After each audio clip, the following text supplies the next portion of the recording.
You know, I was recently talking to some MODO users online, which I do from time to time, and the discussion of clamping came up as it relates to the physical sun and sky model. So I I labored over this incredible scene here for a couple minutes using some presets and fur material to illustrate some points. You know, I was talking to Alan Hastings, who heads up the rendering efforts here, a couple podcasts ago, and we were discussing the importance of presets and physically plausible shading, and so I think that the timing here is pretty good to discuss this as well, because frankly, if you want things to be physically plausible, you can't clamp. And this also relates to linear color workflows. So let's just jump into it. I wanted to give you kind of a visual rundown of how this all works. In my little scene here, of course, I have a directional light. That directional light has the physical sun activated. It happens to be 4 o'clock on June 21st. I don't know why. And then I also have on my environment material, I have the physically based daylight environment type, and we have clamp sky brightness on. You'll see again, clamping here on your sun, clamping here on sky brightness, and if we look at the final color output, well, I didn't have clamping. Now I do. Clamping there as well. I turned that off already. Okay, so let's take a look. Let's just start unclamping stuff, right? And it's sort of important because when and what's getting clamping, because it's going to affect your scene in different ways. For instance, clamping here on the final output is really all about what types of colors get output in your file, what type of data is used for compositing, etc. So we'll go ahead and unclamp. This actually can be helpful with anti-aliasing, as we discussed on the modcast, but I'm going to turn that off for now.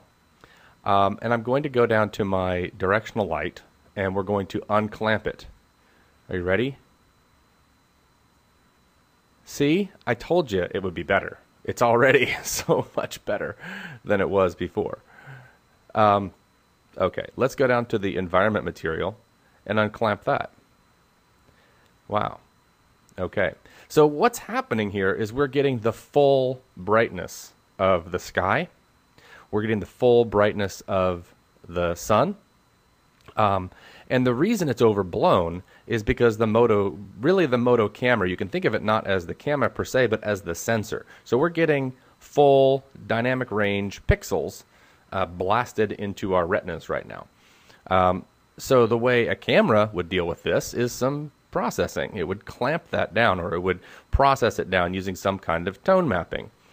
So if we go over here to the final color output, what we'll find are some settings for this. So first of all, we could just crank up tone mapping, and that does a pretty good job, although I've never been a big fan when I've shot HDRI photography of tone mapping. It tends, for me, it seems like it's sort of flat, and obviously this is also terrible. So you want to do this in concert with some other settings. So for instance, right now the input white level is set to 1, which is a low dynamic range value, right? The standard dynamic range is from 0 to 1 in floating point space.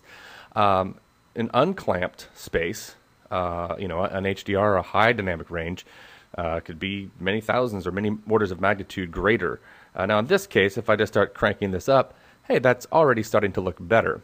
Now let's do some kind of a blend here. Let's turn that down to 5, so it's a little bit overblown, and then let's go ahead and turn on some tone mapping, and we're just going to crank that up a little bit more. Yeah, you see how it just really flattens it out? I don't love that. So let's just bring that down, and that gives us, kind of squashes it a little bit, and then just kind of keep bringing this up, and it's starting to look pretty nice. Now I'm going to do a couple comparisons here. So before we do the renders, what I also want to do is just turn off all the materials, with the exception of the fur material, because we actually do want to see that. But in this case, I want the fur to be, say, white. All right, so it's going to regenerate our fur geometry there. Give it a couple seconds to generate, several million polygons. All right, so that's more interesting. Now let's just go to the fur material here and set that up to white. Okay, so now we've got some detail we can see in here, and we can start to really kind of play with the settings. And again, at this point, we really will need to crank up the input white level because we're getting a lot of bounce. Okay, so that's starting to look pretty good. See the subtle shading we're getting? So we got really hot over here, but now you're really starting to pull in the shading there. Let's go ahead and keep going. Okay, now we can really start to see things. So let's go ahead and trigger an offline render. All right, we've got our 9 million polygons there generated. And do. A scant 31 seconds later, we have our render. Now let's go ahead and turn these back down to their defaults. All right, so we're just going to set that down to 0. And then we want to clamp everything off. I'm going to go ahead and leave final clamp colors off. It won't really make a difference in this case. So we're going to clamp there, and we're going to clamp here. Okay, so no difference except for those two settings, clamping and clamping. And of course, with the clamping, we don't need to change the white level. So now let's wait another brutal 30 seconds to generate these 9 million polygons. Okay, 8.88 million. And there we go. Now that also looks pretty good, but let's go ahead and take a look at the difference between the two. You see what we have going on here is we get a lot more subtle variation in the shading. Now I know you could say, well, Brad, why don't you go over and do a little bit of input white level over here as well? And you know, now the overall tone or brightness is similar. That's probably a little too high. Let's just go like that. Okay. Now it's really close in brightness, but you can see the subtlety in shading. Here with clamping turned on, this is actually pretty flat.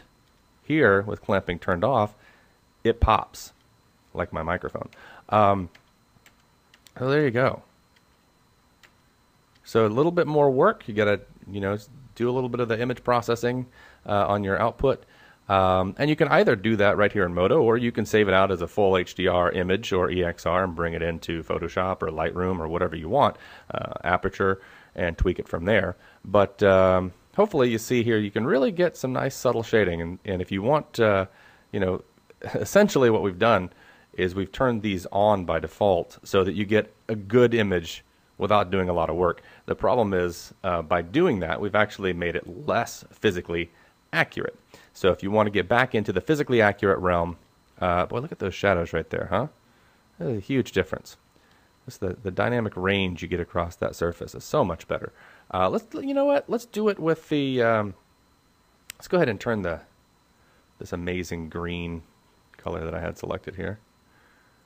I don't know, something like that. And let's turn these back on. Okay. And let's render it this way as well. And let's take a look at how it would, what the difference is with all the shading intact. Okay, again, looks okay with our defaults there. But let's juice it up a little bit. Okay, let's get back to our physically plausible settings. Unclamp, unclamp, and let's get our final output here. And we'll just go ahead and crank that up to 20 again. And I'm going to leave tone mapping off. We'll just do it with the white level. And of course you can play all day in here to kind of push and pull. And that's another nice thing about the image processing here inside of MODO is it gives you the ability to, if you do this in unclamped space, to do a lot of tweaks on the fly. All right, so let's take a look at that. Okay, and so there is the final render with clamping turned off. Again, if we switch between the two, it's pretty. It's a little subtle, but pretty dramatic, really. Dramatically subtle. You can see again. This kind of actually gives it more of a diffuse, almost like a cloudy day look to the shading here, because essentially that's what's happened. It's just suppressed the dynamic range, and here you can see in that bright and sunny day, you really get the effect of the shadows. You see the shading from front to back.